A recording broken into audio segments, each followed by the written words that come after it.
명태균이 키운 이준석? 이준석 개혁신당 대선 후보가 지난 2021년 국힘당 대표 경선 때 여론 조작으로 당선된 정황이 드러났습니다. 하지만 검찰은 이준석 후보를 입건조차 하지 않고 있습니다. 15일 뉴스타파가 검찰 수사 기록을 바탕으로 한 보도에 따르면 경선 당시 이준석 후보는 정치 브로커 명태균 씨에게 최소 2차례 여론조사를 의뢰했습니다. 또 이준석 후보가 고령군수 출마를 준비하던 백이동 씨를 통해 명 씨 측에 여론조사비 600만 원을 건넨 물증도 확인됐습니다. 그동안 명 씨가 국힘당 대표 경선에 개입했을 거라는 의혹이 무성했는데 직접적인 정황이 드러난 건 이번이 처음입니다. 어째서 이준석 후보는 명 씨와 접촉한 걸까요? 이는 경선 시기 이준석 후보의 지지율이 나경원 국힘당 국회의원에게 밀리고 있던 것과 연관이 있어 보입니다. 2021년 5월 8일 여론조사기관 P&R이 머니투데이 더 300명 씨가 운영하는 미래한국연구소에 의뢰한 여론조사에서는 나 의원의 지지율이 18.5%, 이준석 후보는 13.9%로 조사됐습니다.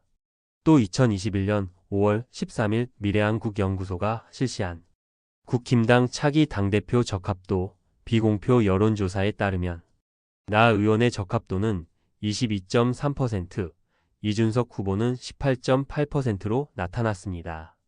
그랬는데 이준석 후보의 요청을 받은 명 씨가 5월 13일 실시한 여론조사의 결과값을 조작해 나 의원이 19.5%, 이준석 후보가 19.1%로 오차범위 내 접전으로 나오도록 바꿨다고 합니다.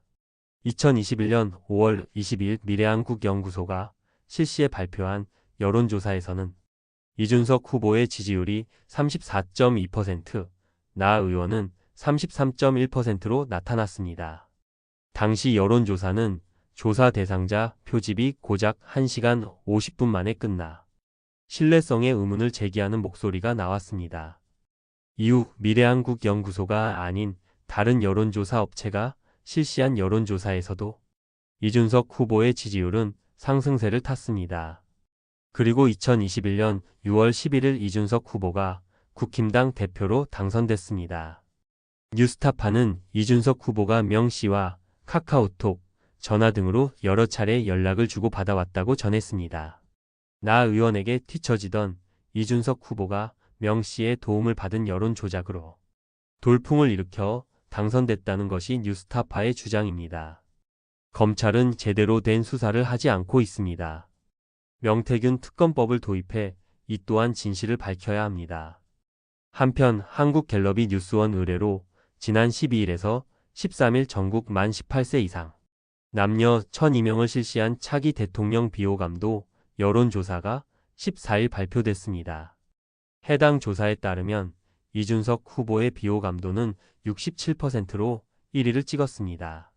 국민 사이에서는 이준석 후보를 대통령감으로 여기지 않는 민심이 높은 것으로 보입니다.